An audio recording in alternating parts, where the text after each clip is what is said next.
Good morning student, civil engineering JEN classes में आप सभी का स्वागत है। आज हम यहाँ पर थ्योरी ऑफ स्ट्रक्चर के एक टॉपिक इन्फ्लुएंस लाइन डायग्राम के सबसे फर्स्ट केस 2 पॉइंट लोड को यहाँ पर देखने वाले हैं। फर्स्ट ऑफ ऑल यदि हम यहाँ पर देखें तो 2 पॉइंट लोड यहाँ पर सिचुएटेड है, एक 16 किलो न्यूटन का और एक 8 किलो न्यूटन का। इन दोनों के बीच की जो डिस्टेंस है वो आपके पास क्या है, 2 मीटर, ठीक है। और x का मतलब जनरली जो होता है वो कहता है सेक्शन होता है कि आपको सेक्शन जो होता है वो कितना दिया है। तो सेक्शन की वैल्यू यहाँ पर हमारे पास क्या है, 4 मीटर जो होती है वो आपके सेक्शन की वैल्यू है। L मतलब टोटल स्पान, तो L की वैल्यू जो आ रही है वो आ रही है आपके पास 10 मीटर जो होती है वो L की वैल्यू आ रही है।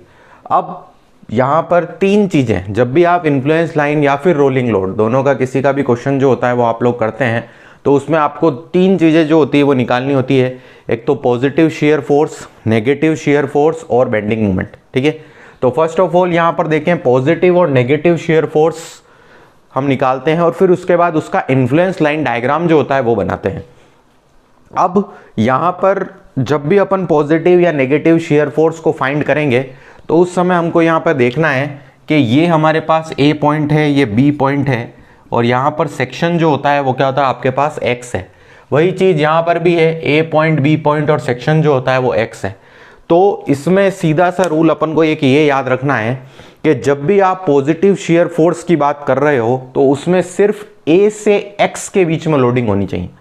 जब भी अपन पॉजिटिव शेयर फोर्स की बात करेंगे तो उस समय सिर्फ A से X के बीच में जो होती है वो लोडिंग होनी चाहिए, बाकी आपके X से B के बीच में लोडिंग नहीं होगी।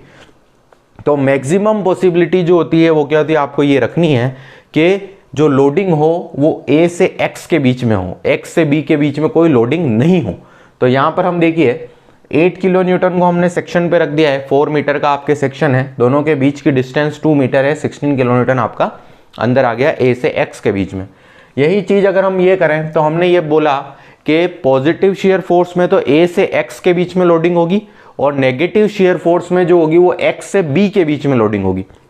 और यहाँ पर अगर हम देखें तो X से A से X में कोई लोडिंग नहीं है। X में अब सबसे पहले आपके पास कितना आ गया, 16 किलो न्यूटन आ गया और फिर उसके बाद 8 किलो न्यूटन जो होगा वो आ जाएगा और दोनों के बीच की डिस्टेंस जो होती है वो आपकी 2 मीटर है, ठीक है।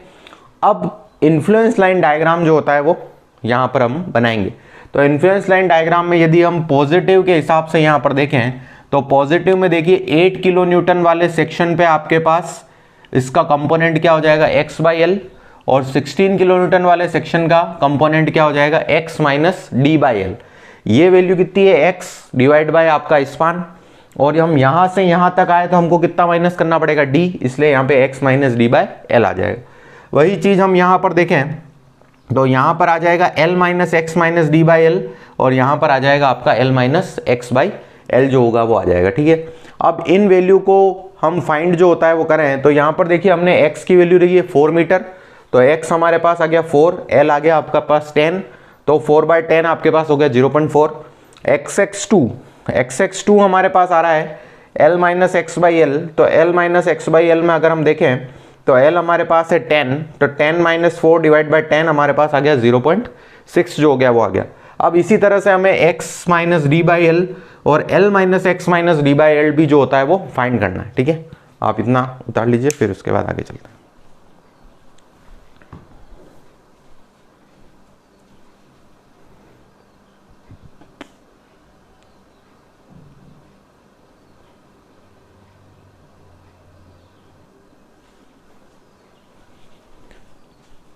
नेक्स्ट जो होगा वो हम देखेंगे, हमारे पास फर्स्ट 2 वैल्यू हम निकाल चुके थे, x(x1) और x(x2). अब हमें CD का कंपोनेंट यदि निकालना है तो CD के कंपोनेंट की वैल्यू है x minus D by L. x हमारे पास कितना है 4 और d हमारे पास है 2, तो 4 माइनस 2 डिवाइड बाई 10 करेंगे तो 2 बाई 10 अपने पास आ जाएगा 0.2 जो होगा वो आ जाएगा। फिर उसके बाद EF की वैल्यू अगर हम निकालें तो EF वाला कंपोनेंट हमारे पास ये हो जाएगा, तो EF का कंपोनेंट में L minus x minus D by L जो होता है वो है। तो यहाँ पर हम देखें तो L हमारे पास है 10, तो 10, x की वैल्यू हमारे पास 4, तो 10 माइनस 4 माइनस 2 डिवाइड बाई क्या आ जाएगा अपने पास 10 जो होगा वो आ जाएगा, तो वैल्यू आपके पास आ जाएगी 0.4। तो इस तरह से हमने सारे कंपोनेंट जो होता है वो फाइंड किए हैं। x(x1) 0.4, XX2 0.6, CD 0.2, EF 0.4। ठीक है, अब हमें खाली इस कंपोनेंट को मल्टीप्लाई जो होता है वो करना है। एक बार इतना कर लीजिए, फिर आगे चलते हैं।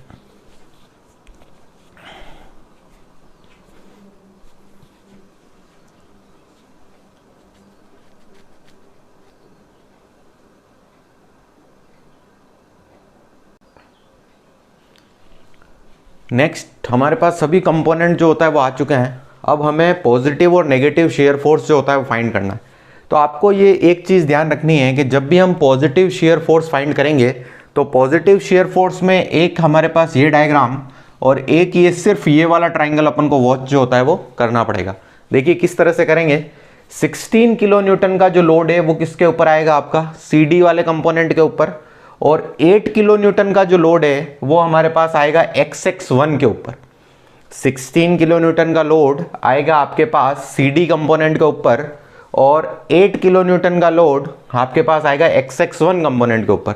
तो इस तरह से हमारे पास पॉजिटिव की जो इक्वेशन बनेगी वो बनेगी 16 into CD plus 8 into XX1। अब आपको ये पता है कि CD की वैल्यू भी आपको पता है क्या है 0.2 और XX1 की वैल्यू पता है 0.4। तो 16 इंटू 0.2 प्लस 8 इंटू 0.4 हमारे पास आ जाएगा 6.4 किलो न्यूटन। तो ये हमारे पास क्या आ गया, पॉजिटिव शेयर फोर्स आ गया।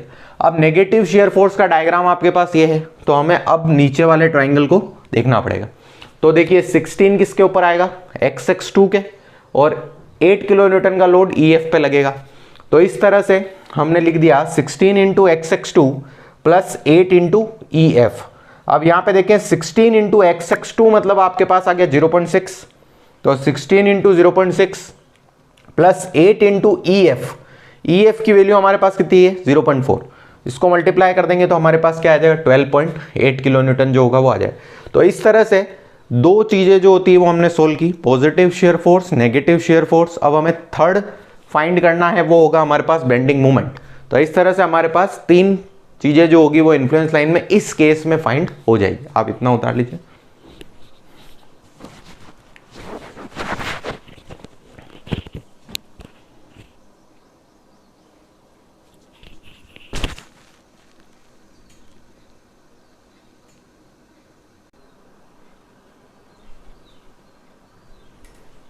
नेक्स्ट हमें लास्ट स्टेप जो होती है वो फाइंड करनी है बेंडिंग मोमेंट। बेंडिंग मोमेंट में आप देखिए कि पहली चीज़ तो अपन को ये याद रखनी है कि जो मैक्सिमम बेंडिंग मोमेंट होगा, मैक्सिमम बेंडिंग मोमेंट जब हम निकालेंगे तो उस समय जो होगा, जो मैक्सिमम लोड होगा वो कहाँ आएगा, आपका सेक्शन पे आएगा। तो हम 16 और 8 दोनों में से अगर कंपेयर करके देखें तो 16 किलो न्यूटन उसमें ग्रेटर है, इस वजह से 16 किलो न्यूटन जो होगा वो आपका कहाँ आ गया, सेक्शन पे आ जाएगा, और 8 किलो न्यूटन आपका अंदर जो होगा वो सेक्शन में BX के अंदर जो होगा वो सेक्शन में हो जाएगा। अब आप यह देखें और यहाँ पर हम इस ट्राइंगल की फॉर्म में डायग्राम बनाएंगे तो 16 किलो न्यूटन वाला किस पर आएगा, XX3 पर, और 8 किलो न्यूटन वाला लोड आपका JK कंपोनेंट पर जो होगा वो आएगा। अब इस XX3 का जो फॉर्मूला होगा वो होगा आपका x into L minus x by L. X भी आपके पास है, L भी आपके पास है, तो आपका कंपोनेंट आ जाएगा 2.4। इसी तरह से JK का कंपोनेंट इस लोड के कारण यहाँ पर एक कोऑर्डिनेट आया, तो उस कोऑर्डिनेट को अपन सिमेट्रिकल ट्राइंगल के फॉर्म में निकालने की कोशिश करते हैं। कैसे, देखो, जैसे वर्टिकल वाला JK upon XX3, JK upon XX3, और हॉरिजॉन्टल में BK, ये हमारे पास K है, तो BK अपॉन BX जो होगा वो हो जाएगा। अब यहाँ पे देखें X वर्टिकल कंपोनेंट और हॉरिजॉन्टल कंपोनेंट दोनों को इक्वल टू में रखा। फिर उसके बाद देखें तो JK की वैल्यू तो हमको निकालनी है, XX3 की वैल्यू आपके पास है 2.4, वो रख दी हमने। BK की जो वैल्यू है वो आपके पास 4 है, और BX की जो वैल्यू है वो है आपके पास 6। तो इस तरह से JK की जो वैल्यू होगी वो हमारे पास आ जाएगी 1.6 आ जाएगी। ठीक है, अब हमें Mmax की वैल्यू निकालनी है। तो Mmax में जैसा हमने शेयर फोर्स में किया था सेम प्रोसेस यहाँ पर भी करेंगे। कैसे, देखिए 16 into XX3 plus 8 into JK, तो यहाँ पे 16 इंटू XX3 की वैल्यू हमारे पास है 2.4, तो 16 इंटू 2.4 और 8 इंटू 1.6, तो ये हमारे पास आ जाएगा 51.2 किलो न्यूटन मीटर। तो इस तरह से आज हमने इन्फ्लुएंस लाइन के फर्स्ट केस 2 पॉइंट लोड को जो होता है वो समझा है। इन्फ्लुएंस लाइन के जो होता है टोटल मिला के 3 केस हैं।